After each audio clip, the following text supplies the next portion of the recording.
Voilà, bonjour Olivier. Bonjour. Écoute, ça me fait plaisir de te rencontrer aujourd'hui pour une thématique bien particulière. Et en fait, pour la petite histoire, pour nos auditeurs qui nous écouteront, c'est le fait que tu avais en fait laissé un petit commentaire sous la vidéo que j'avais faite avec Xavier Léger, Oui, ex-membre de Légionnaire du Christ, et tu t'étais dit, ben, c'est intéressant, mais ce serait aussi chouette d'avoir un échange avec un ex-membre d'une autre communauté qui s'appelle les Béatitudes. Et donc, je me suis dit, oui, c'est effectivement une excellente idée, puisque ma chaîne a quelque part pour vocation de donner la parole précisément à ceux qui n'ont pas toujours la parole et ceux qui ont vécu des choses extrêmement compliquées, notamment au travers des dérives sectaires de l'Église. Et alors, je te laisserai la parole juste après, mais pour l'anecdote également, j'ai du coup un petit peu fait des recherches sur qui tu étais, sur ton parcours, et j'ai retrouvé, figure-toi justement sur l'envers du décor, donc toujours de Xavier Léger, j'ai retrouvé une réaction que tu avais eue à la sortie d'un livre collectif auquel j'ai contribué, qui s'appelle De l'emprise et la liberté, dérives sectaires au sein de l'Église, oui. témoignages et réflexions. Et alors, figure-toi que j'ai vu que tu avais réagi également à la sortie de ce livre, donc sur le site de l'envers du décor de Xavier, le 19 novembre 2017. Tu indiquais, je me permets de réagir, je suis heureux qu'un tel livre soit enfin publié. Cela dit, j'aurais aimé te contacter. Eh bien voilà, je pense que les choses se font finalement des années plus tard, mais on est donc effectivement en contact. Pour la petite histoire, tu le sais peut-être maintenant, mais c'est vrai que ce livre avait pour but de cibler trois communautés ou mouvements dérives sectaires: l'Opus Dei, les Oui, Légionnaires du Christ et les Focolari. voilà. Donc, on n'avait pas listé à l'époque les béatitudes, mais voilà, on va réparer ça tout de suite entre nous deux. Donc, si D'accord. tu veux bien, Olivier, tu te présentes en quelques mots. Qui es-tu et d'où viens-tu? Alors, donc moi, c'est Olivier Demar, hein, mon nom. En fait, je suis né dans le Pas-de-Calais, à Bapaume, exactement. Donc, je suis issu d'une famille ouvrière. Alors, c'est là que ça se complique un peu parce que je suis issu d'une famille dysfonctionnelle. Mhm. Donc, il y a eu de l'alcoolisme qui a détruit notre famille. Et étant enfant, j'ai subi de la part d'un oncle des attouchements sexuels. Voilà, j'ai subi donc un inceste. Oui. Bon, j'ai vécu une enfance assez douloureuse, une adolescence aussi. Et à l'adolescence, à partir de 12 ans, j'ai pris conscience de mon homosexualité. Voilà. Bon, j'ai essayé d'avancer comme je pouvais. Les études, bon, j'ai pas fait d'université, mais j'ai quand même pu. À cette époque-là, j'avais un BEP. Aujourd'hui, j'ai un bac plus 2. Mhm. Voilà. Et en 88, je me suis converti dans le christianisme au sein de l'Église catholique romaine. À partir de ce moment-là, j'ai commencé à connaître le renouveau charismatique. Donc, j'avais jamais entendu parler de cela. C'est un couple de mon village qui m'a emmené aux hommes d'affaires du plein évangile. Je ne sais pas si vous en avez entendu parler. Non. Alors, c'est un groupe donc du renouveau charismatique qui regroupe en fait toutes les confessions chrétiennes. D'accord. Alors, puis il y a des témoignages, voilà quoi.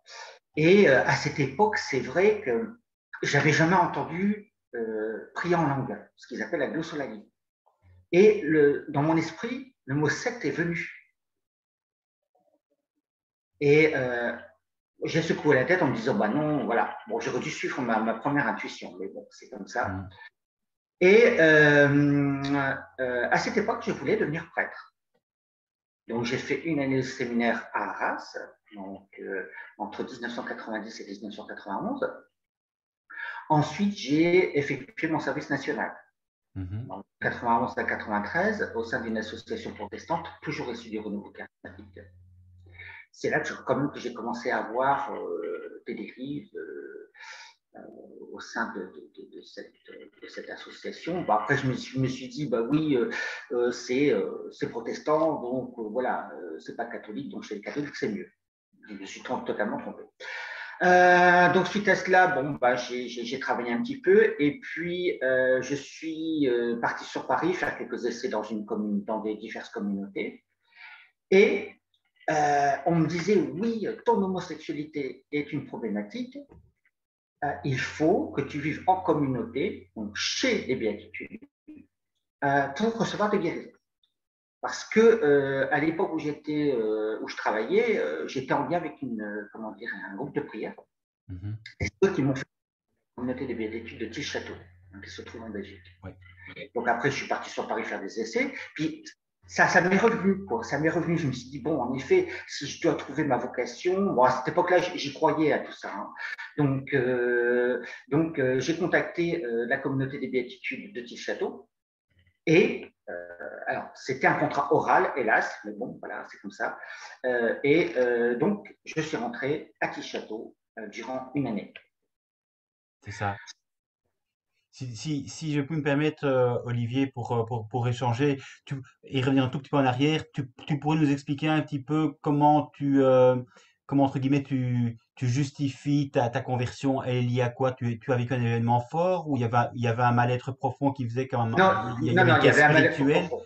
il y avait une quête Non, non, spirituelle très forte, du coup, qui était liée à un mal-être.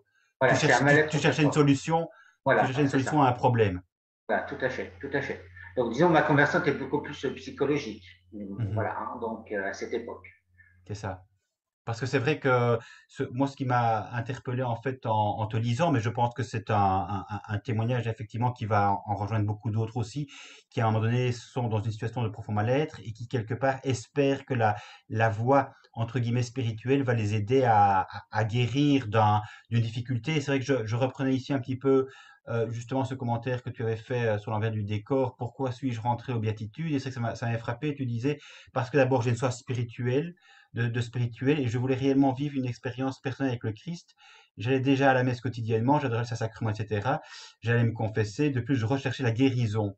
Et là, tu expliques effectivement, étant issu d'une famille dysfonctionnelle, j'ai subi enfant la violence d'un membre de ma famille alcoolique et des attouchements sexuels par un oncle.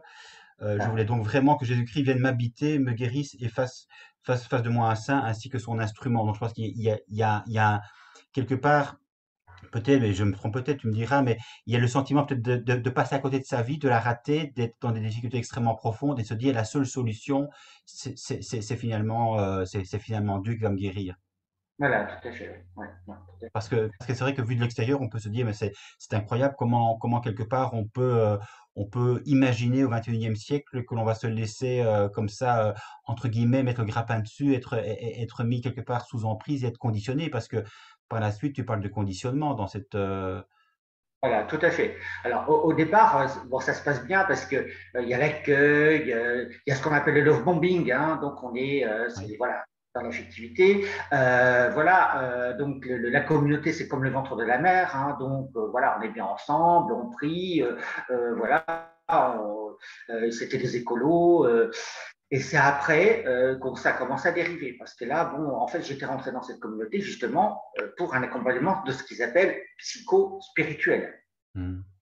Et c'est le berger de cette époque, hein, qui d'ailleurs n'est plus berger, il n'est même plus prêtre, qui s'appelait le père Damien Weringen. Et lui, il voulait absolument me guérir de mon homosexualité. Hmm. Alors, donc il faut savoir quand même qu'ils utilisaient des techniques un peu très, très douteuses. Donc une, alors que je tiens à dénoncer, d'ailleurs j'ai Oui. fait une vidéo sur ma chaîne aussi, c'est ce qu'on appelle la psychogénéalogie chrétienne. Alors la psychogénéalogie chrétienne, alors en fait les béatitudes, c'est eux qui ont inventé cette méthode. Ils se sont appuyés sur une psychanalyse qui s'appelle Anne Ancelin Schitzenberger. Je ne sais pas si tu as entendu parler. Oui, de nom. Euh, Comment? De nom, oui. Le nom, d'accord.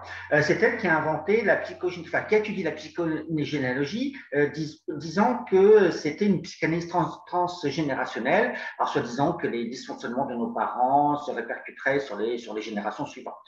Alors, en fait, il n'y a aucune preuve scientifique, ce ne sont que des témoignages. Voilà, il n'y a pas eu comment dire, d'études en laboratoire. Donc, ils se sont appuyés sur cette méthode et ils se sont appuyés sur un verset biblique. Alors, si tu permets, je voudrais quand même le lire, parce que je trouve que c'est important. Si je retrouve, j'espère. Oui, voilà. Hmm. Il s'agit du livre de l'Exode, donc au chapitre 20, au verset 5. Il est écrit, donc ça c'est la Bible de Jérusalem, d'accord, c'est l'une des meilleures traductions, hein, d'accord. Tu ne te prosterneras pas devant ces dieux, tu ne les serviras pas, car moi, Yahvé, ton Dieu, je suis un Dieu qui punit la faute des pères sur les enfants, les petits-enfants et les arrière-petits-enfants pour ceux qui me haïssent. Donc, ils vont combiner ce verset biblique avec la méthode de Madame Ancelin pour inventer la psychogénéalogie chrétienne. Et là, on va tomber dans les faux souvenirs induits. Totalement. Moi, j'ai eu le cas où, parce que bon, on animait des retraites. Et alors, moi, j'étais obligé de participer. Et moi, j'ai vu un cas où une personne avait fait son arbre généalogique et donc les membres du renouveau des béatitudes avaient prié sur l'arbre généalogique et sur la personne. Et cette personne avait mal à la gorge. Et tout à coup, un adepte de cette communauté aurait eu une locution plutôt du Christ, lui disant que si elle avait mal à la gorge, c'est parce que son arrière-grand-père se serait pendu, se serait suicidé par pendaison. Alors, je trouve que c'est grave, quoi. Et la personne y a cru. Bon. Ça peut même prétendre que les parents auraient voulu avorter. Voilà. Bon, voilà. Donc, ça va encore plus loin, parce que ils ont été jusqu'à même demander à la personne de scier son arbre généalogique pour coller celui de Jésus-Christ. Donc là, on est dans le délire. Ça a un lien en fait avec la PNL, ce dont tu me parles, ou bien c'est Non, c'est deux encore choses autre chose. différentes, c'est encore autre chose, Non, ça. c'est encore autre chose. Donc D'accord. là, c'est grave, parce que d'une part, on considère le péché comme un virus, alors que c'est pas du tout ça. Donc voilà. Et pourquoi scier son arbre généalogique? Jésus s'est fait homme. Il aurait pu très bien scier son arbre généalogique. Parce que quand on regarde dans l'évangile de Matthieu, parmi ses ascendants, il y avait une prostituée du nom de Rahab. Voilà. Donc là, on est dans le délire. Oui, Alors, dès qu'on essaie évidemment de rattacher quelque chose de psychologique à des versets, c'est clair que là, évidemment, pour le coup, on verse dans le délire, hein. Là, on est dans la pseudo-mystique, quoi. tout à fait. Donc, en fait, on mélange les deux. Après, en effet, j'utilise aussi la PNL avec les pythons ericksoniennes.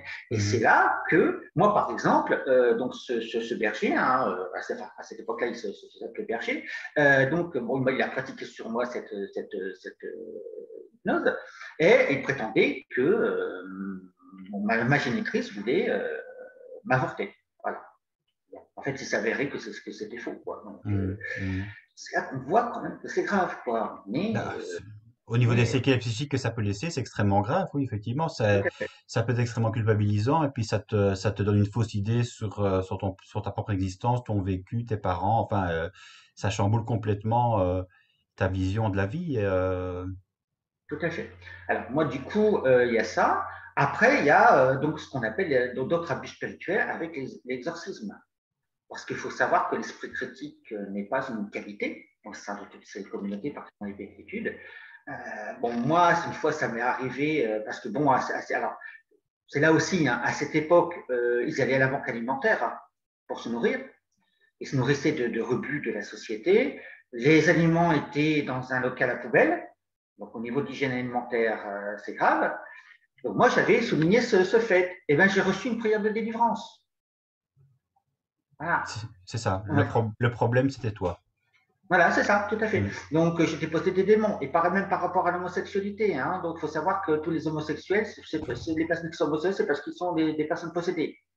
Voilà. Donc là, on est vraiment dans l'abus spirituel, quoi. Oui, tout à fait. Mais c'est ce qu'on appelle aussi la thérapie de conversion qui a fait grand bruit Voilà. Ce dernières années. Oui, voilà, ce qu'on appelle les homothérapies.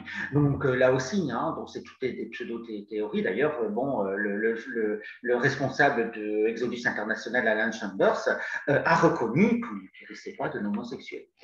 Donc là, c'est toutes des théories qui pendant 40 ans se sont répandues au sein des communautés, qui sont remises en question, quoi. Donc, C'est ça. bon, oui. Ici, évidemment, c'est une communauté issue du renouveau charismatique, donc c'est toujours évidemment soi-disant que tout se fait sous la motion de l'Esprit Saint. Donc il y a toute une mouvance évidemment charismatique. Ici, les béatitudes, tu peux nous rappeler un petit peu quel est son charisme, parce qu'elles ont Alors, chacune leur particularité. oui, alors, Quel est l'objet en fait des béatitudes, leur objectif d'accord, d'accord. Alors, déjà, je vais faire un bref historique, c'est important, hmm. déjà, pour les béatitudes. Donc, en fait, ça a été fondé par deux couples, Gérard Croissant et Josette Croissant, et Jean-Marc Hamel et Mireille Hamel. Alors, il faut savoir que les Croissants étaient protestants à l'origine. D'accord. Gérard Croissant voulait devenir pasteur, mais il n'est pas devenu pasteur. D'accord. Il a fait des études de théologie en Jérusalem. Il a vécu dans un kibbutz. Il a appris l'hébreu. Ensuite, il est parti aux États-Unis pour étudier. Il est revenu en France. Il a connu la communauté de Lanza del Vasto. Et c'est là qu'il a rencontré son épouse, Josette Croissant. Suite à cette expérience, ils sont allés encore aux États-Unis. C'est là qu'ils ont rencontré le renouveau charismatique. Ils se sont convertis au renouveau charismatique et ils sont revenus en France. Et en fait, ils ont eu l'idée de créer une communauté, donc avec le couple Hamel, dans une pizzeria, autour d'une pizza, au restaurant. Et donc cette communauté, ça s'est nommé Lyon de Juda et Anouilh Mollet. Donc voilà. Et et après, soi-disant, alors là aussi, on parle de Matt Robin, c'est pour ça que aussi que j'ai réagi, parce que Josette Croissant, parce que moi lui, je ne l'ai jamais rencontré, Gérard Croissant. C'est Josette Croissant que j'ai rencontré lorsqu'elle est venue à Tichetto à cette époque, qui prétendait avoir été voir Marc Robin et que Marc Robin leur aurait dit de se convertir au catholicisme. Bon. Oui. Gérard Croissant, lui, aurait eu soi-disant une vision du Christ montrant sa mère. Là, c'est déjà autre chose. Hein. Bon, enfin bref, en tous les cas, ils sont donc convertis au catholicisme, et c'est à partir de ce moment-là où donc ils ont fondé une communauté avec des couples, des célibataires, et entre-temps, ils ont changé de nom. Alors, pourquoi? D'après ce que j'ai entendu, c'est parce qu'il y avait une secte aux États-Unis qui s'appelait Lyon de Juda. Donc, du coup, ils ont pris comme nom les béatitudes. C'est ça. Mais les béatitudes, ce n'est pas uniquement des laïcs, il y a aussi des consacrés, hommes et femmes. Voilà, oui, oui, tout à Hein. fait. Donc, il y a des couples, des consacrés, voilà.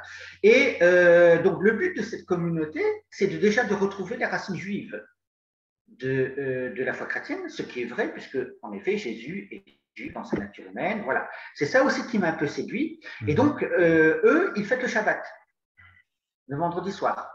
Donc, la semaine, ils fêtent la liturgie, hein, les laudes, l'Eucharistie, voilà.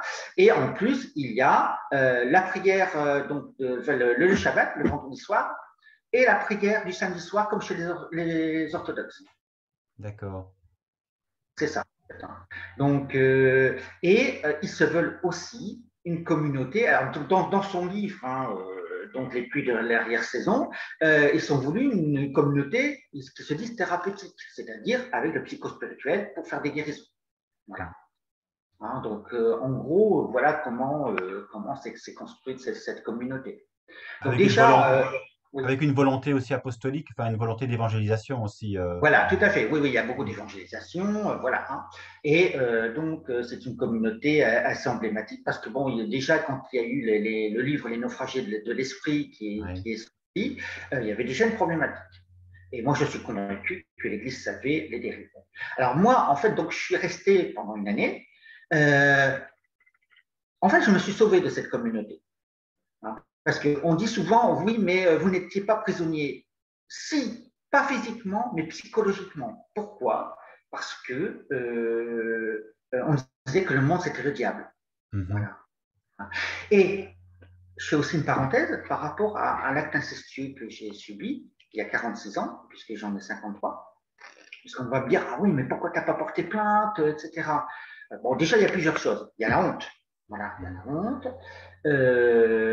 Bon, puis moi, c'est vrai que moi, j'étais une famille, bon, je suis l'aîné de cette famille. C'est une malédiction pour moi parce que voilà, on m'a toujours reproché d'être l'aîné, enfin bref.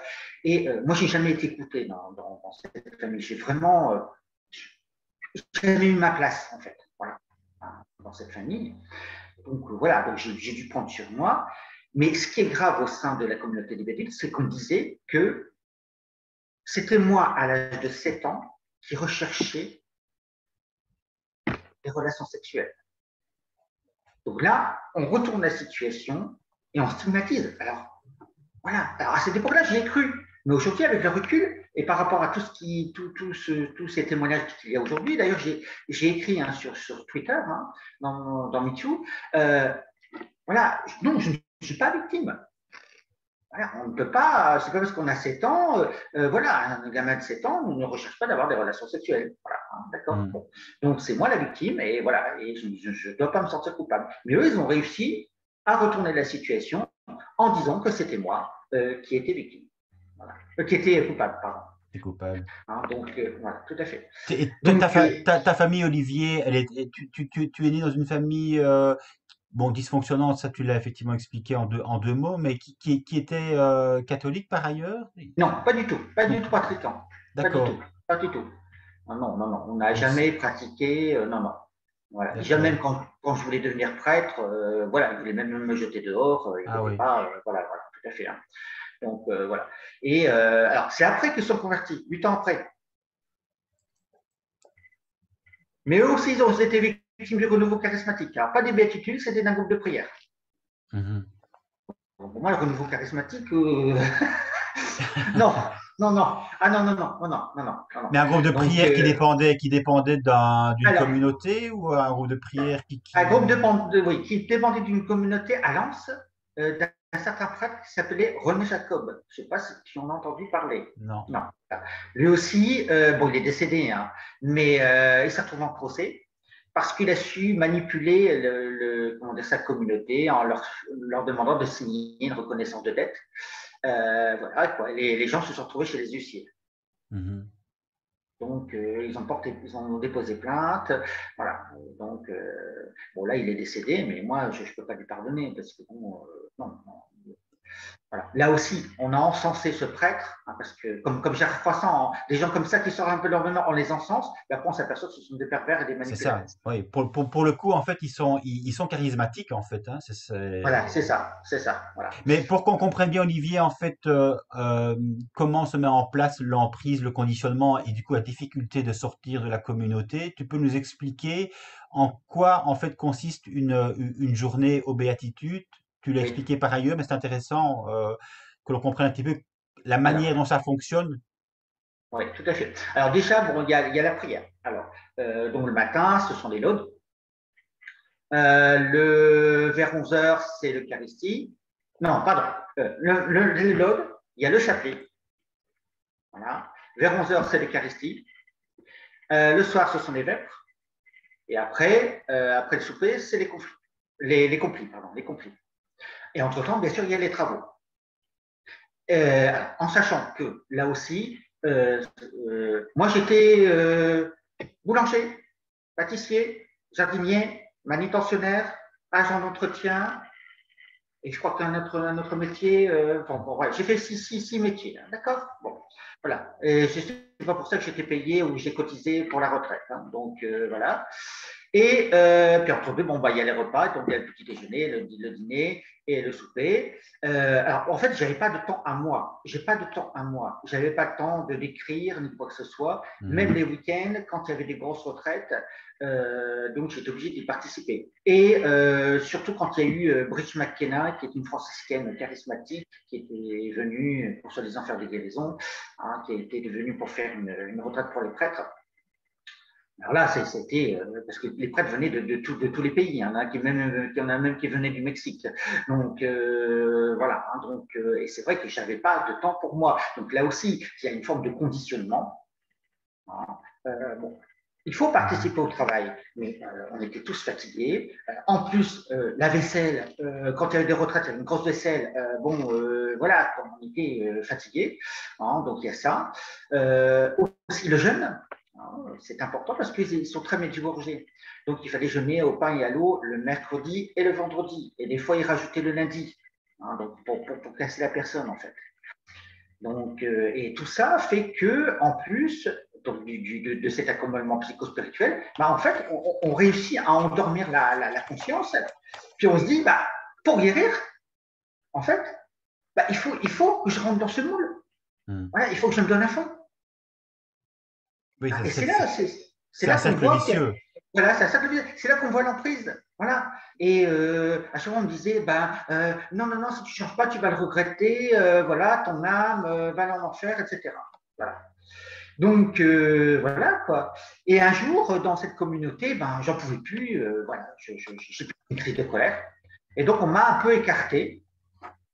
On m'a amené vers une communauté. Alors, attends, je sais, Tibériade. Je ne sais pas si ça te dit quelque chose, Oui, Tibériade. oui, Voilà. oui, je connais. Donc, voilà, pendant une semaine, voilà. Et quelque part, ça m'a fait du bien. Parce que j'ai pu dormir un petit peu, parce que j'avais besoin de sommeil, parce qu'on réduit les temps de sommeil aussi. Donc, voilà. Et j'ai pu prendre du recul. Parce qu'on dit souvent que comment les gens sortent d'organisations sectaires, parce qu'on a toujours quand même une éthique intérieure. On se dit, mais voilà, qu'est-ce qui se passe là? Qu'est-ce que je fais, etc. Et ça m'a permis de prendre du recul. C'est ça. D'accord. Oui, parce que Tibériade, en fait, pour la petite histoire, je suis belge également et je connais Tibériade. J'y suis déjà passé à une époque où j'étais moi-même très catholique. Et donc Tibériade, je connais bien cette communauté et c'est vrai qu'a priori, c'est une communauté, je pense, qui n'a jamais causé le moindre souci, le moindre problème, qui n'a jamais été ni élitiste, ni avec une volonté d'emprise. On est extrêmement libre par rapport à ça, à l'organisation de ces journées, de venir, de partir. Ils sont extrêmement, je dirais, accueillants et bienveillants. Enfin, moi, je n'ai personnellement pas eu vent de dérives sectaires comme dans les mouvements et communautés déviants dont on parle, telles les béatitudes ou, euh, ou l'Opus Dei ou les Génies du Christ. Enfin, Tout à fait. il me semble. Tout à fait. Alors, donc, donc après ce séjour-là, donc, je suis revenu dans cette communauté des béatitudes. Et donc, ça, c'est avant Bruce McKenna. Après, Bruce McKenna est venu, bon, voilà. Mais j'avais déjà l'intention de partir. Et un jour, voilà, j'ai pris mes affaires, mon argent. Heureusement, ils ne m'ont pas pris mon argent. Heureusement, j'avais quand même mon portefeuille et tout. Voilà. Et je suis parti sans rien dire, en fait. Voilà. J'ai pris le train et je suis revenu sur l'île. Voilà. Mais tu as Donc vécu, là, ça c'est quand même un point important sur lequel je voudrais revenir, Olivier, si tu me le permets, mais parce que bon, euh, être sous emprise pendant plusieurs années et puis effectivement sortir, c'est pas forcément un passage, si je puis dire, évident. Ta sortie, tu l'as vécu comment cette sortie? Tu t'es senti en forte tension? Tu t'es dit, je dois sortir, je sens que ça va me libérer? Ou tu t'es dit, je sors et peu importe, entre guillemets, pour mon âme, parce que bon, certains ex-membres disent, moi, j'ai quitté, mais j'avais vraiment l'impression qu'en quittant, je trahissais ma vocation, je trahissais Dieu, et donc j'allais en enfer. non, Comment? pour moi, c'était une libération. Mais je vivais totalement la confusion. J'étais totalement dans la confusion. Voilà. Mhm. À un certain moment, j'avais perdu la foi. Donc, bon, j'ai quand même pu rebondir. Donc, j'ai loué une chambre sur l'île. Et puis après, bon, voilà, j'ai recherché un emploi. Voilà. Et c'est vrai qu'à cette époque, après cette expérience, moi, j'ai tenté de parler à des gens, des chrétiens que j'avais connus. Ils m'ont jamais cru, ils m'ont dit que c'était moi qui fabulais, voilà, que Comme les bêtes souvent. n'avaient pas de problème, Mhm. etc. Et donc 8 ans après, pendant 8 ans, non, je me suis résigné à croire que c'était moi le problème. Mhm. Jusqu'au jour où, par hasard, donc en allant sur Internet, je suis tombé sur des témoignages donc de victimes de la communauté des béatitudes. Et donc là, moi, j'ai donné mon témoignage et j'ai été contacté par le CCMM, le Mhm. Centre contre les manipulations mentales. Ouais. Et à partir de ce moment-là, je suis passé dans les journaux régionaux et dans l'émission de Carte Zéro. Et là, mon sang n'a fait qu'un tour parce que quand j'ai appris qu'il y avait des abus sexuels sur des enfants. Donc là, je me suis senti touché, puisque moi, étant enfant, bon, ben, j'ai subi ça. Et en effet, donc là, je dis, c'est pas possible, quoi. Et ce qui m'a révolté, c'est que l'Église savait, depuis le départ, savait que tout ça, que non seulement la communauté avait couvert tout cela, et que l'Église savait, y compris le comportement du Gérard Croissant, qui est un malade mental et un pervers sexuel. Voilà. Mm. Hein, parce que c'est vrai que moi, à cette époque, bon, ils étaient séparés, soi-disant, pour que chacun vive sa vocation, hein, donc Gérard Croissant et Joseph Croissant. En fait, ils s'étaient séparés, c'est pour que lui, il aille ailleurs, quoi, hein, pour qu'il abuse de religieuses, et en plus, il a abusé d'une mineure. Oui, d'une Hein, fille mineure, d'accord? oui. Oui, tout à fait. Et à un moment donné, il y a eu aussi Philippe Madré ou Madre, qui était Alors, berger de la voilà, communauté. C'est aussi voilà, un homme alors, problématique. tout à fait. Je crois que c'est durant un accompagnement psychospirituel où il a abusé d'une personne. Mm. Hein, donc, alors moi, je l'ai vu qu'une fois, Philippe Madre. C'était avant les béatitudes, quand j'ai côtoyé ce groupe de prière. Il était venu dans la paroisse de Lille. Bon, à cette époque-là, je ne savais pas tout ça. Hein. Mais si j'avais su tout ça, je pense que voilà, j'aurais pris entre quatre yeux, puis j'aurais dit, on n'avait rien à faire là, quoi. Mm. Hein. Mais en tant que médecin, je suis révolté parce que où est le serment d'Hippocrate? Il était au courant par rapport à Pierre-Étienne. Il savait que Pierre-Étienne était un pédophile. Et il n'a rien fait. Donc ça, je trouve que c'est pas normal. Mm. Bon, il n'est pas le seul, hein, parce qu'il y avait d'autres médecins qui savaient. Oui. Donc quand même, voilà quoi. Donc là, bon, de toute façon, la Philippe Matre, il est. Alors je ne sais pas ce qu'il en est, parce que je sais qu'il ne fait plus partie de la communauté. Est-ce qu'il est en prison? Je ne sais pas. Il est en procès? Je ne sais pas. Ça, par contre, je ne Mm. peux pas dire, hein, en fait. Hein. Mais ce qui est évidemment toujours un peu perturbant dans ce type de, j'ai envie de dire, d'affaires, c'est que ces communautés, évidemment, prospèrent avec la bénédiction de l'Église catholique. Ici, j'avais regardé, cette communauté, elle est née en France en 1973.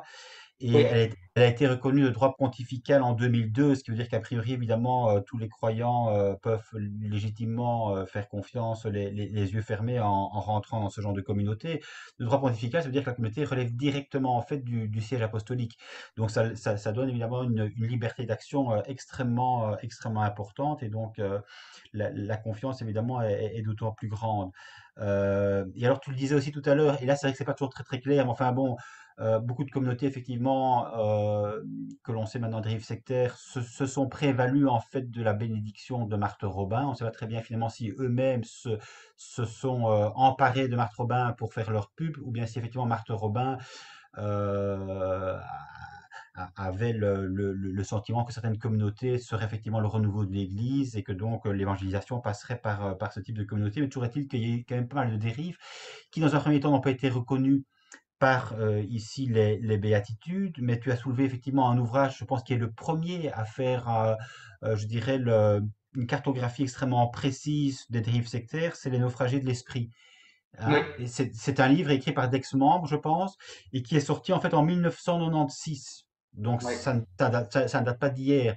Et donc je pense également que certains membres, du coup, quand ils ont voulu témoigner de leur propre vécu, ben, non seulement ont porté effectivement plainte en justice, mais se sont vus par les béatitudes eux-mêmes, ils ont reçu des plaintes en retour pour diffamation. Oui, oui. Ben, c'est mon cas. Hein. Moi, Ton j'étais cas? poursuivi en diffamation. J'étais poursuivi en diffamation. Le problème, c'est qu'il y avait prescription, parce que c'était des années après, hein, parce que du fait que j'ai témoigné dans les journaux régionaux, voilà, et donc chez Carte Zéro, donc ça n'a pas pu, quoi. Et alors, de toute façon, celui qui cause des problèmes, il faut le dire, moi je vais le nommer, hein, c'est le père Vallès. C'est lui qui a causé problème, parce qu'il était souvent convoqué au Vatican, hein, pour se faire taper sur les doigts, et quand il revenait à la communauté, il disait, ben non, tout va bien. Donc voilà, donc bon, maintenant il a été écarté, hein, mais heureusement, mais bon, je veux dire, c'est lui qui a quand même posé le problème. Donc Hmm.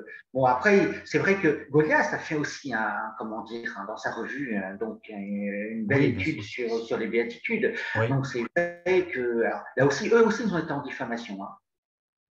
Donc voilà, alors moi c'est vrai que quand je me suis retrouvé en procès, bon, il n'y avait personne hein, de l'autre côté, hein, mis à part l'avocat. Mais c'est tout ce que je retiens, en fait, quelque part. Alors que des enfants se sont fait abuser sexuellement, voilà, c'est nous qui devenons le diable. Il y a une forme de manichéisme. Voilà.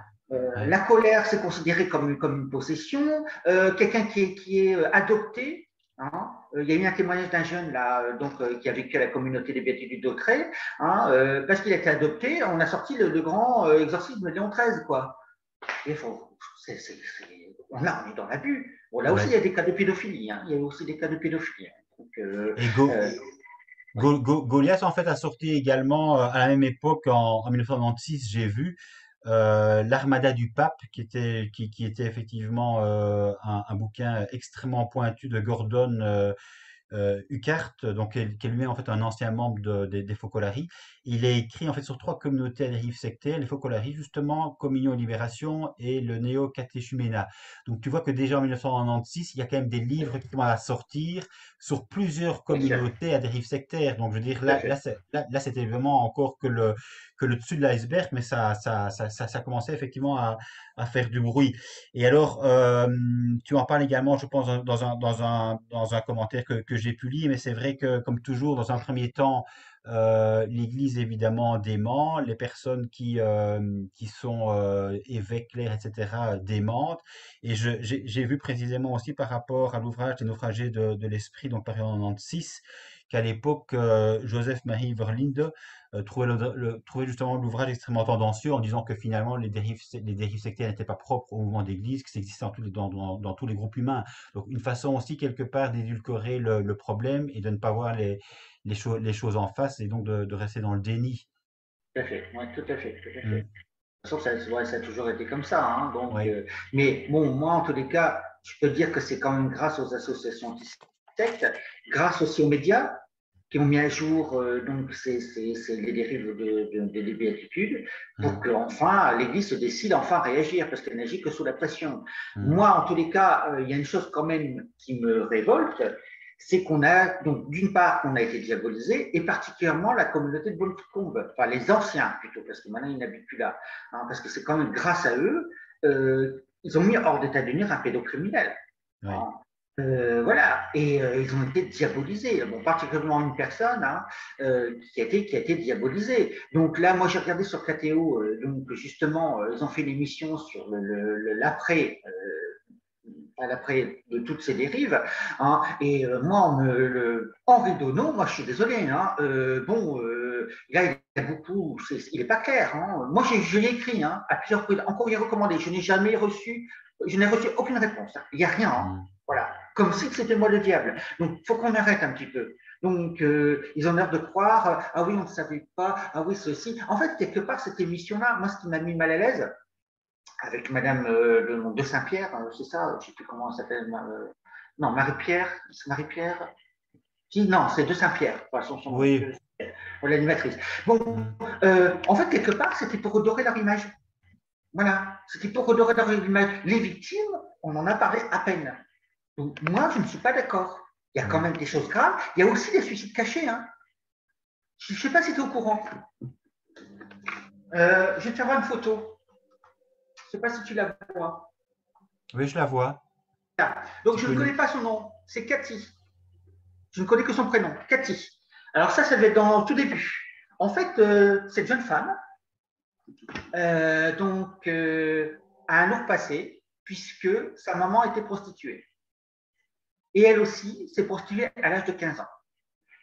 Elle a été accueillie donc à Saint-Brolab, dans la communauté des Béatitudes. Elle avait de gros problèmes psychologiques. Et au lieu donc, de la soigner médicalement, psychiatriquement, là, ils lui ont fait faire des prières d'exorcisme. Mm. Ce qui est encore grave, parce qu'elle est décédée, hein, c'est qu'on dit qu'elle serait décédée. Alors ça, c'est le livre donc, de Gérard Croissant depuis la dernière saison, à la page 98. Donc elle serait décédée de sa plus belle mort. Et puis vint la grâce des grâces, la nuit de Noël, l'heure de l'ange. Cathy est en crise, nous ne le quittons pas d'un pas. Il faut la veiller la nuit. Finalement, Philippe, Madame et Evelyne, son épouse, la prennent dans leur chambre. Une nuit, la porte s'ouvre, ils sont réveillés, enfin bref, bon, elle décède.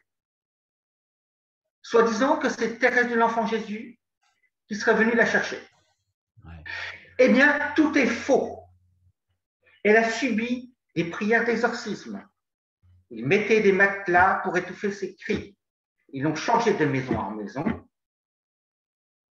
et elle s'est pendue dans sa cellule à l'âge de 21 ans. Il suffit de regarder l'article de Goliath. Hein, de Goliath. C'est une ancienne membre des Béatitudes Mm. qui a envoyé ce témoignage-là. Et cet ancienne membre avait participé à ça, hein, mais bon, elle le regrette. Hein, donc voilà. Donc là, il y a quand même de l'instrumentalisation de la mort. Ouais. Il y a aussi l'enfant qui est mort par négligence, qui est dans les bras de Pierre-Étienne. Là, le pauvre gamin, hein, soi-disant qu'il serait décédé d'un accident. En fait, il est mort par négligence parce que le chauffage, à cause du chauffage, le gaz carbonique. Et les parents, ils étaient où? Ils étaient à la liturgie. Parce que ce pas les parents qui gardaient leurs enfants. Hein. Mm. Donc, on instrumentalise la mort. Et ce que je n'aime pas, c'est la photo. Bon, c'est vrai qu'à cette époque-là, il n'y avait peut-être pas forcément de photo couleur, hein. Mais bon, je ne sais pas si tu vois. Hein. Oui, oui, on la voit. On sent qu'il y a une instrumentalisation, quoi, quelque part. Oui, c'est un petit peu effectivement. Pseudo-mystique. Ouais. Mais si, Pseudo-mystique. mais si on reprend effectivement j'ai envie de dire pas la naissance des abus, parce qu'ils sont toujours évidemment antérieurs à la découverte, mais la découverte des abus, c'est vrai qu'on en parle déjà, on l'a dit tout à l'heure dans un livre, Les naufragés de l'esprit, en Oui, 2006, en 2006, en 2007, euh, il y a effectivement plusieurs plaintes à l'encontre de la communauté des béatitudes, notamment pour effectivement abus sexuels sur personne. 2008, l'affaire des agressions sexuelles sur mineurs par Pierre-Étienne Albert, donc qui était un ancien proche d'Éphraïm. Il a été accusé quand même d'une cinquantaine d'agressions, oui, tu en as parlé tout à l'heure, sur une vingtaine d'enfants, de 5 à 14 ans quand même. oui, Et effectivement, il sera condamné à 5 ans de prison par une décision du tribunal correctionnel du 1er décembre 2011. Et puis après, ensuite, évidemment, on a de fait une reconnaissance, même si elle est toujours tardive, de l'Église, puisque le fondateur Ephraim euh, et le premier responsable général Philippe Madre, qui étaient tous deux diacres permanents, sont effectivement réduits à l'état laïque par oui, l'Église catholique, pour Ephraim en 2007 et pour Madre en 2010. Tu l'as dit tout à l'heure, Ephraim 2007, c'est pour abus sexuels, entre autres sur des sœurs de la communauté et sur une fille mineure. Et Madre, c'est pour des abus sexuels également. Et puis après, j'ai envie de dire, les articles commencent du coup à sortir, à s'enclencher. Le Nouvel Obs sort en mars 2007 un article extrêmement pointu intitulé Sulfureuse béatitude. oui, En 2009, il y a un premier documentaire de 52 minutes dans L'Enfer des Béatitudes, donc oui, l'émission Les Faits Carl Zéro, dans laquelle oui, c'est effectivement là. tu es intervenu. Et puis en 2011, il y a un second documentaire sur Canal+, spécial investigation, Les Béatitudes, une secte aux portes du Vatican. Donc voilà, là, effectivement, on voit qu'il devient difficile de nier les choses, au point où d'ailleurs, j'ai relevé également que les Béatitudes ont finalement sorti un communiqué de presse le Oui, 15 novembre 2011, pour évidemment, a posteriori, dire qu'ils regrettaient tous ces abus-là, qu'ils priaient évidemment pour les victimes, qu'ils étaient eux-mêmes tristes de la situation, qu'ils dénonçaient évidemment les abus comme tout le monde, mais néanmoins, dans le communiqué, ils entendent bien quand même, entre guillemets, garder l'église au milieu du village, c'est-à-dire qu'ils regrettent néanmoins les propos diffamatoires quand ils sont effectivement traités de secte, avec précisément aussi tout l'aspect pseudo-spirituel que tu as évoqué au niveau thérapie, oui, etc. Donc tout ça, évidemment, peut continuer à subsister sans aucun problème. Donc on voit bien que le mea culpa, évidemment, il n'est jamais quelque part cas de minima.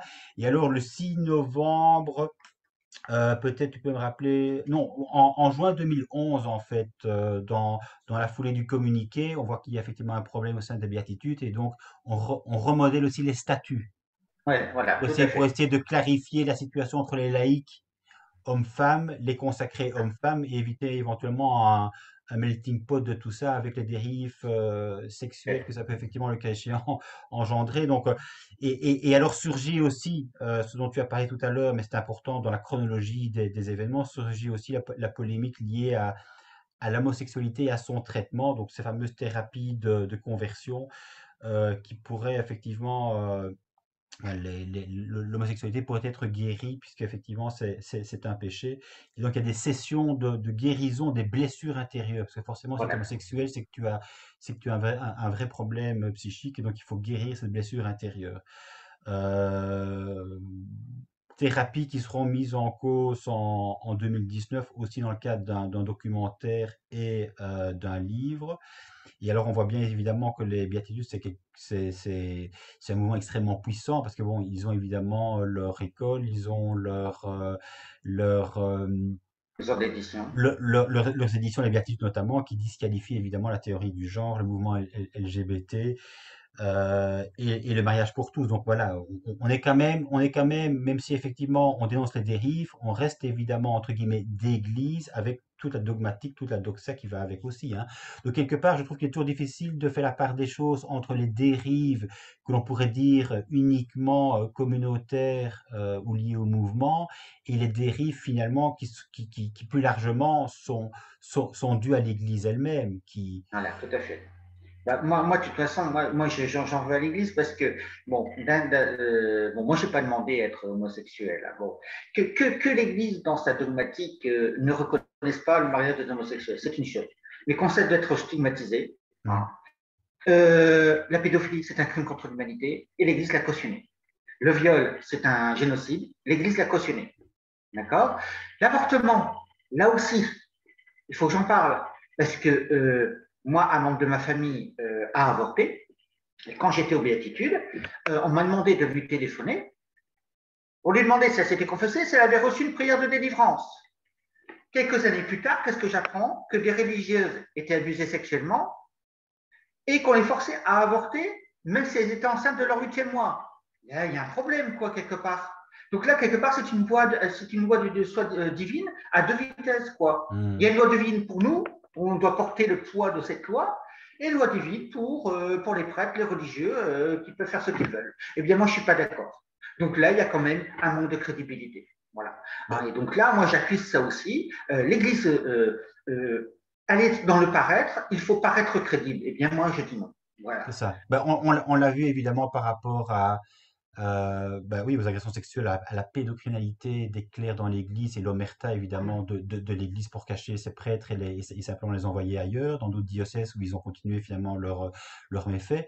Donc tu as évidemment raison de le souligner. Et on le voit aussi en particulier par rapport à l'homosexualité. Moi, j'étais extrêmement quelque part surpris du discours officiel et de la manière dont l'homosexualité est gérée, si je puis dire, dans le clergé, puisque avec le livre Sodoma, quand même, ça a été une sacrée bombe.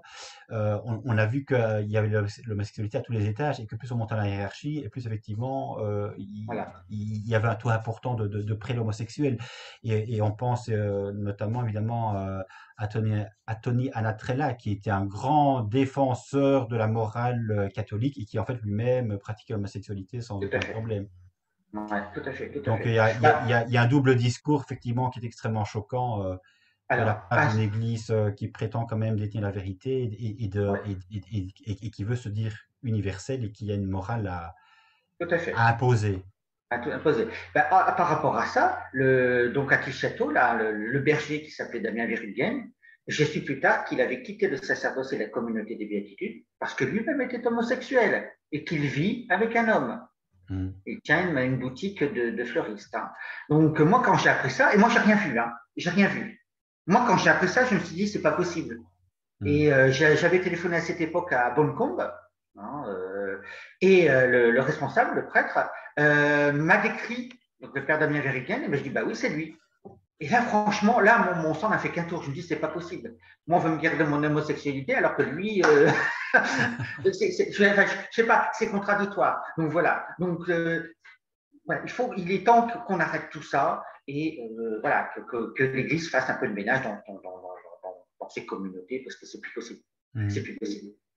Mais ce qui est intéressant aussi, c'est de voir, parce que bon, j'ai déjà eu l'occasion ne fût-ce que de lire les témoignages d'ex-membres de communautés ou de mouvements. Il y a vraiment énormément de mouvements et de communautés de dérives sectaires, mais ce qui est intéressant, entre guillemets, c'est de voir qu'il y a des points communs au niveau des dérives. Et Oui, chaque communauté, mouvement se pense effectivement l'élite de l'Église, le renouveau de l'Église, et en réalité, en leur sein, c'est exactement les mêmes dérives. Donc là, je crois aussi important quelque part pour bien définir ce qu'on entend par dérive sectaire. C'est pour le coup une sœur, Chantal Marie Sorlin, qui a quelque part fait une grille, si tu veux, de lecture qui nous permet de dire en quoi une communauté ou un mouvement est à dérive sectaire. Il a dégagé 4 grands critères. Un, le culte de la personnalité, souvent le fondateur prend la place du Christ. Deux, la coupure avec l'extérieur, avec la famille, avec les informations du monde extérieur qui est vu effectivement comme mauvais, comme c'est diabolisé. La manipulation mentale, tu en as parlé un petit peu, un recrutement rapide pour certains, des pressions, de la culpabilisation, le doute c'est le diable, une confusion du fort interne et du fort externe, l'interdiction de critiquer ses responsables au nom de la sainte obéissance, et quatrième critère, l'incohérence de la vie. C'est-à-dire que au sein de la communauté, finalement, ce qui prévaut, c'est l'argent, les mœurs extrêmement délétères. Et donc voilà. Donc quatre grands critères pour effectivement définir ce qui est une dérive. Et alors, autre point qui paraît important, c'est que, soi-disant, tu l'as aussi évoqué tout à l'heure par rapport aux béatitudes, mais chaque fondateur aurait reçu une inspiration divine, parce qu'il faut forcément que ce soit surnaturel pour que ça tienne la route. Et si chaque mouvement entend se distinguer par son charisme, force est de constater qu'il partage les mêmes dérives sectaires qui découlent de fait de caractéristiques semblables, à savoir un conservatisme théologique et moral, un anti-intellectualisme, l'aspiration au pouvoir ecclésiastique et temporel fondé sur leur puissance financière, tendance à fonctionner en Église à l'intérieur de l'Église, structure fortement hiérarchique et contrôle étroit sur la vie des membres de l'organisation. Je pense que tu as parlé effectivement de la manière dont les journées se déroulent. Ça rend absolument impossible, évidemment, tout esprit critique. Donc on casse un homme ou on casse une femme comme ça. Bien sûr, tout à fait. Moi, quand il y avait des retraitants, par exemple, qui venaient me parler, je n'étais pas tout seul. Hein. Voilà, j'étais surveillé. Donc voilà. Alors, on parle d'argent.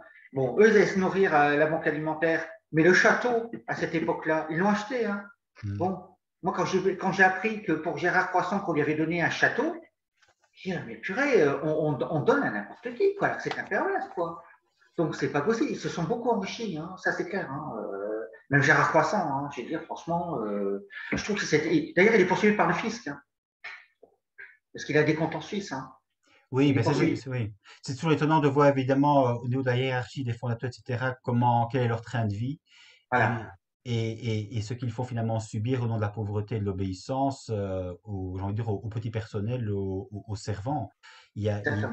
Voilà, mais ça c'est pour le coup effectivement comme dans tous les groupes humains où il y a des dérives, il y a toujours celui effectivement qui est au-dessus qui, qui profite et puis les petites mains qui sont les petites fourmis, quoi, qui se Voilà, tuent à la exactement. tâche. Exactement. Tout à fait, tout à fait. Donc là, c'est vrai que, de toute façon, il y a une forme d'esclavage. Hein. Moi, quand j'ai vécu dans cette communauté, oui, voilà, moi, j'ai exercé 36 métiers. Hein. Mm. Bon, voilà, j'ai pas de temps pour moi. Et bon, c'est tout. Moi, je me suis sauvé, tant mieux. Et voilà, heureusement que j'ai pu rencontrer les associations de sectes, donc le CCMM, puis aussi l'ADFI. À cette époque, ça s'appelait l'ADFI. Oui, Il y a ça aussi, hein, donc j'ai pu quand même. Et oui, surtout qu'ils m'ont confirmé que j'avais raison, quoi, parce c'est que ça. beaucoup de chrétiens m'ont pris pour un fou en disant, bah non, voilà, tu racontes n'importe quoi. Et non, non, en fait, Ouais. vous avez bien raison, quoi. Donc, là, Mais les j'ai choses. l'impression, Olivier, qu'il y a aussi beaucoup de chrétiens de la base qui simplement fréquentent la messe du dimanche et qui en fait sont à milieu de savoir et de pouvoir comprendre ce qui se passe en fait dans certaines communautés. Moi à l'époque, quand je fréquentais encore ma paroisse, les béatitudes, j'en avais jamais entendu parler. Point cœur non plus, les Focolari non plus, en fait, même les Journées du Christ, ça m'était complètement, c'était complètement pour moi neuf quand j'ai entendu tous ces noms-là que je me suis intéressé. Donc forcément, quand toi tu viens avec tes problèmes au sein des béatitudes, finalement les gens se disent mais qu'est-ce qu'il veut, qu'est-ce qu'il a, où est son problème, quoi. Bien sûr, bien sûr. Bah, alors, il y a ça, mais il y a aussi d'autres laïcs qui se sont amusés à téléphoner auprès des évêques. Moi, quand j'ai témoigné à la télévision et dans les journaux régionaux, ils se sont amusés donc à téléphoner des évêques en disant, regardez, monsieur Demal, je veux détruire l'Église. Stop, quoi. Bon, c'est pas parce que je dénonce la pédophilie au sein de l'Église que je veux détruire l'Église. Donc là aussi, il y a une forme de manichéisme et surtout, il y a un aveuglement psychologico-affectif parce Mm. qu'ils vont dire toujours ah oui, mais il y a l'accueil, la liturgie, donc c'est l'émotionnel, c'est le sensible. Ouais, mais il y a aussi, il faut voir ce qui se passe derrière, quoi. Et ça, ils ne veulent pas le voir. Mm. Voilà. Donc, tout ça, ce n'est qu'une façade, en fait. Donc, ça, ne veut pas le voir de ce qu'il y a derrière. Il y a aussi une souffrance. Bon, des religieuses qui sont obligées de prendre des médicaments parce que bon, ils sont fatigués, elles sont fatiguées, elles dépriment, des abus spirituels, des abus sexuels. Voilà. C'est ça. Mais finalement, ça revient à dire que au nom de la foi, on écrase tout ressenti, on écrase tout esprit critique, et donc finalement, on est dans une obéissance complète et un Tout à fait. asservissement, quoi, hein. C'est vraiment, Voilà, tout à fait. c'est voilà, c'est vrai que ça détruit à petit feu la personnalité de chaque personne qui, quelque part, de bonne foi, rentre dans ce type de communauté. Voilà, ouais, ouais, ouais, tout à fait. Je sais pas si tu connais Alfred Loisy. Non, non. Alfred Loisy, c'est en fait un prêtre catholique qui est excommunié en fait par l'Église en 1908 lors de la crise moderniste de 1902. Tu sais que pour les clercs, justement, essayer de faire un petit peu entrer la raison dans le giron ecclésial était très compliqué. Au moment de la foi, on ne pouvait pas évidemment remettre en question la manière dont on lisait la Bible de manière extrêmement littérale. Et donc lui, il est venu en fait avec une méthode historico-critique des Écritures, et donc c'était évidemment complètement inaudible à l'époque pour l'Église. Donc, il a été carrément excommunié. Et je voudrais te dire ceci, parce que moi, ça me paraît intéressant, parce que, bon, d'abord, ça remonte à 1900 et quelques, mais c'est dire que la problématique qu'on soulève aujourd'hui, elle ne date pas d'aujourd'hui. Oui, Et que dans l'Église, de génération en génération, il y a toujours eu des courageux qui sont passés pour des hérétiques et qui ont dit, en fait, en réalité, ce qui avait vraiment lieu de penser de l'Église et des remises en question que l'Église aurait dû d'elle-même en fait suscitée en son sein. Et alors Alfred Lossy dit notamment ceci: le croyant ancien est un homme qui pratique l'obéissance intellectuelle, admettant en principe tout ce que l'Église enseigne et acceptant sans examen tout ce qu'il connaît de cet enseignement, ne discutant ni le sens ni la portée logique de ce qu'il croit, se considérant dans l'Église comme un disciple qui apprend d'elle ce qu'il doit penser sur tous les grands sujets qui intéressent l'existence, ce qu'il doit faire pour être homme de bien, ce qu'il doit pratiquer pour être chrétien. C'est un homme dont toute l'activité se trouve ainsi réglée par une autorité extérieure et qui n'a pas souci de penser par lui-même, qui se croirait coupable de prendre cette hardiesse, qui regarde comme une vertu la timidité intellectuelle. Il se défend de penser sur les questions religieuses par crainte de penser mal. Il s'instruit de la religion dans les bons livres que lui recommande son directeur, et il n'a pas d'autres idées que celles qui lui sont garanties comme très orthodoxes et très sûres. Ce type de catholique existe, il ne faut pas le nier. Il n'est pas très répandu. Tout au moins, ceux qui le réalisent dans la perfection ne sont pas nombreux, quoi qu'on ait fait pour les multiplier. C'est que ce type n'est réalisable qu'au prix d'une abdication contre nature à laquelle beaucoup résistent comme d'instinct et que d'autres repoussent consciemment comme une violation de leur personnalité. Je pense que Loisy, en 1902, en fait, dit exactement ce que tu viens de dire. Effectivement, il y a une destruction de la personnalité oui. à cause d'une autorité extérieure qui pense pour toi. Ah, tout à fait, tout à fait, tout à fait. Puis, alors, ce que je n'aime pas non plus aussi au sein enfin, du renouveau charismatique en général, mais surtout au sein des béatitudes, c'est l'instrumentalisation de la Bible. Mm. Le pardon à bon marché. Voilà. Hein, le pardon, où est la justice? Donc, il n'y a pas de justice. Il faut pardonner inconditionnellement. Or, moi, quand je regarde les Écritures, oui, on parle de pardon, mais le pardon inconditionnel n'est pas biblique. Jésus ne pardonne pas sur la croix. Il dit pas je leur pardonne. Il dit Père, pardonne-leur, ils ne savent pas ce qu'ils font. Donc là, il y aurait quand même toute une réflexion à avoir. Voilà. Hein, quand on va vous dire ah oui, si tu ne pardonnes pas, tu ne trouveras pas ta vocation, tu ne trouveras pas de travail. Voilà, où est-ce que c'est marqué dans la Bible, quoi. Donc il faut qu'on arrête ça. Mm. Bon, c'est pareil. Tu honoreras ton père et ta mère. Alors, pour les gens qui ont une famille équilibrée, tout va bien. Mais pour mon cas, moi, je suis désolé, quoi. Et d'ailleurs, en plus, ce n'est pas la traduction, puisque c'est tu donneras du poids entre ce qui était positif et ce qui était négatif. Voilà. Donc déjà, c'est tout à fait, c'est moins stigmatisant, c'est tout à fait différent. Mais eux, le problème, c'est qu'ils croient que la Bible a été écrite en français, donc ils l'interprètent comme ça. C'est comme ça, c'est Dieu qui dit ça. Ah non, la Bible n'est pas descendue du ciel. D'accord? C'est une C'est ça. bibliothèque qui a été écrite entre le 9e siècle avant notre ère et le second siècle après notre ère. Elle a été écrite en hébreu ancien, en grec ancien et en araméen. Et quand on traduit, on dit souvent traduire, c'est trahir. Voilà. Et donc, c'est vrai que les traducteurs, bon, bah, en plus, c'est des traducteurs qui ont été influencés par leur culture, par leur propre opinion, et qu'ils ont préféré choisir tel mot plutôt qu'un autre. Donc, voilà. Tandis que là, eux, non, les charismatiques, c'est ça. Hein, c'est, voilà, écrit en langue, c'est Dieu qui parle comme ça. Ben non, non, non. Donc, quelque part, on se sert de ça pour stigmatiser la personne, pour stigmatiser la victime. Bah, Voilà. les religions, quelque part, se sont toujours servies d'un texte religieux dit Ah sacré, oui. inspiré Alors, par Dieu, et donc du coup, les religions sont les seuls interprètes légitimes de la parole dite de tout à Dieu. Donc, fait. Tout à fait. je veux dire, la manipulation, elle commence là, hein. Bien sûr, bien sûr. Parce que du coup, évidemment, toi, tu es censé penser et agir comme l'autorité officielle religieuse le dit parce qu'effectivement, elle est seule interprète de nouveau de la parole de Dieu. Donc, on n'en sort pas, quoi. Donc, je veux dire, Ouais. soit on sort du cercle vicieux en reprenant sa vie en main et en pensant par soi-même, soit d'une façon ou d'une autre, on reste au sein de l'Église ou d'un autre mouvement, quel qu'il soit. Et à ce moment-là, on est tiraillé entre ce qu'on a envie de penser soi et la manière dont on est censé penser pour rester dans la doxa officielle. Bien Donc, sûr, tout à fait. c'est un véritable tiraillement, ça. Ouais, ouais, ouais. Puis alors, bon, ils n'aiment pas non plus la justice des hommes. Et pour cela, bah, ils instrumentalisent la Bible. Ils prennent la parole de livret. Alors, à chaque fois, on me disait, d'une manière condescendante, oui, mais ce n'est pas à nous de faire la moisson. Stop. Mhm. Hein, c'est Jésus qui doit faire justice. Stop. Jésus, il doit venir quand? Il peut venir dans 5 minutes que dans 1 million d'années. Mais en attendant, qu'est-ce qu'on fait? On laisse des enfants abusés sexuellement, on laisse des Mhm. tueurs en série en liberté, on fait quoi?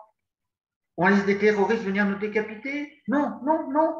Donc, vraiment, je trouve que, sincèrement, j'ai l'impression que ce sont des gens qui sont coupés de leur conscience, de la raison, et ils ne s'écoutent pas parler, quoi, en fait, quelque part.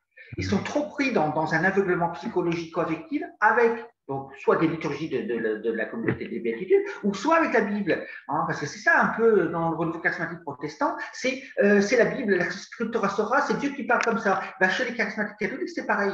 Et donc, non, non, non, non. Il doit y avoir aussi une interprétation incarnée, correcte, intelligente, une intelligence de la foi Mhm. et une théologie équilibrée. C'est pas gagné, hein. Ah non, non, non, c'est pas gagné. Donc voilà quoi. Bon là, alors en effet, bon, alors moi il faut savoir quand même que pendant 6 ans j'ai renoncé à mon baptême.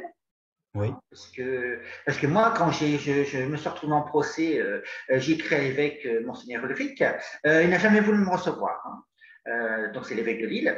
Donc du coup, voilà quoi. Mais j'ai gardé quand même la foi. Voilà, j'ai gardé quand même la foi. Et un jour, bon, je ne savais pas quoi faire et j'ai contacté un prêtre qui s'appelle le père Osnay. Alors lui, il tient un blog où il dénonce justement le mélange entre le spirituel et le psychologique.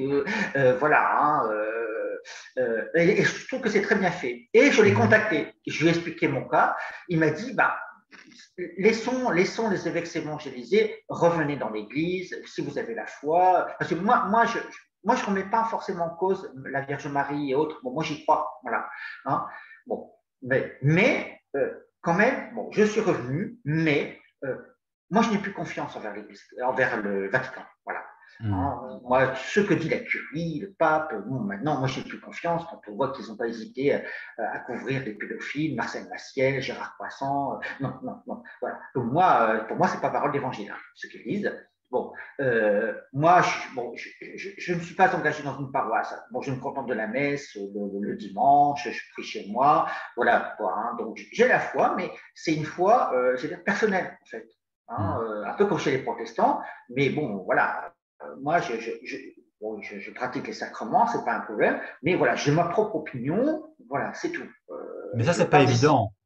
Ça, Non, c'est pas évident. c'est pas évident quand on quitte une communauté ou un mouvement qu'on est extrêmement déçu. On peut effectivement, j'ai envie de dire, tout larguer parce qu'on se dit que finalement, si les communautés, si l'Église elle-même ment, finalement, tout est faux. Tout est Tout à faux. fait, tout à fait. Donc voilà, c'est vrai que là, on a chacun un peu son cheminement personnel de remise en question. Moi, j'ai parfois l'impression qu'une remise en question en entraîne une autre et que finalement, il y a absolument plus rien qui tient debout. À partir du moment où, quelque part, le pilier fondamental de l'Église, quand même, tout cet aspect, se sacrifier, la vie ne vaut la peine d'être vécue que si effectivement on est complètement oblation, configuré au Christ, et cetera. Tout ça finalement ne tient que parce que, l'Église a inventé le péché originel. Voilà, Sans le péché originel, on ne serait pas déchu, il n'y aurait pas de rédemption et il n'y aurait pas besoin de passer sa vie soi-disant à souffrir et à se sacrifier en permanence. c'est ça. Donc, là de nouveau, Non, mais on est de toute façon, moi, ce que je reproche, c'est qu'on interprète de manière littérale la Bible et particulièrement les livres de la Genèse. Adam et Ève n'ont jamais existé. Le livre de la Genèse a été écrit à l'époque de l'exil. Donc là, au lieu de repenser le péché, non, on continue toujours de manière littérale à interpréter. Alors c'est pour ça que moi j'aime beaucoup Teilhard de Chardin. Teilhard de Chardin a su réconcilier la foi et la science. Il a mmh, su réinterpréter le péché. oui. Alors moi, c'est ce que j'attends, c'est que l'Église le fasse. Mais Or là, l'Église, ça n'est pas le cas. je pense, elle a besoin justement du péché pour continuer à soumettre ses ouailles. Je fais un petit parallèle avec un évêque anglican qui s'appelle John Shelby Spong et qui rappelle en fait pour moi ce qui est une évidence, c'est qu'il dit ceci notamment dans un de ses livres. L'Église est le seul endroit où l'on puisse venir pour être sauvé. C'est l'Église qui contrôle le pardon et elle a intérêt à nous rendre aussi pécheurs que possible afin que nous désirions davantage ce qu'elle a à offrir. La culpabilité est au cœur de son message. Le sentiment de culpabilité est ce que l'Église offre sans cesse et toujours davantage. Le péché est sans doute caractéristique des limites de notre humanité, mais le châtiment de Dieu est l'enfer éternel. Quelle justice! Oui, non, mais c'est ça, en fait. Ouais. Donc, on est toujours dans la culpabilité et autres. Mais voilà, moi, je pense qu'il y a des choses à relire, à réinterpréter. Voilà. Moi Teilhard de Chardin, il n'est pas stigmatisant. Voilà, lui, il a bien expliqué ce qu'est pour lui le péché. Donc, parce qu'en fait, en hébreu, péché, c'est manquer sa cible. Donc, ça n'a rien à voir avec l'interprétation théologique, hein, puisque notre création n'est pas finie. Notre création n'est pas terminée. Donc, nous sommes créés de manière évolutive. Et donc, nos actes sont imparfaits. Et nos actes peuvent faire du mal aux autres. Donc, c'est ça le péché, en fait. Voilà, c'est pas un virus, c'est pas Adam et Ève qui a croqué la pomme, enfin la pomme, non c'est plus la pomme, mais bon voilà, qui ont croqué la pomme, le fruit défendu, non, non, voilà, ça n'est pas rien. Mais il y en a des catholiques, qui croient encore à cette interprétation littérale. Donc non, non, non. Donc voilà, moi je pense il y a des réformes, vraiment, il y a des réformes structurelles à faire et vraiment une relecture des Écritures de manière intelligente. Voilà, c'est ça. Qui est plus de dérive parce que là c'est catastrophique. C'est catastrophique. D'accord. Ok, Olivier, ben, je pense qu'on a bien fait le tour de la question et de ses dérives. Donc, si tu es d'accord, on peut clôturer, en rester là. D'accord, oui, entendu. Et je te remercie en tout cas de cet échange cordial comme je les aime, apaisé et en même temps vrai, parce que je pense que l'essentiel, c'est effectivement de dire ce qui est et ce n'est pas de mettre des mensonges sous le boisseau. Je pense que c'est important justement, puisqu'on dit très souvent dans l'Église que la vérité rendra libre. Il faut peut-être effectivement s'en souvenir et je pense qu'on fait œuvre de vérité en disant ce qui est. Donc, merci à toi pour cet échange, Olivier, Merci, merci et beaucoup. au plaisir. À bientôt. Plaisir. Au revoir. Au revoir.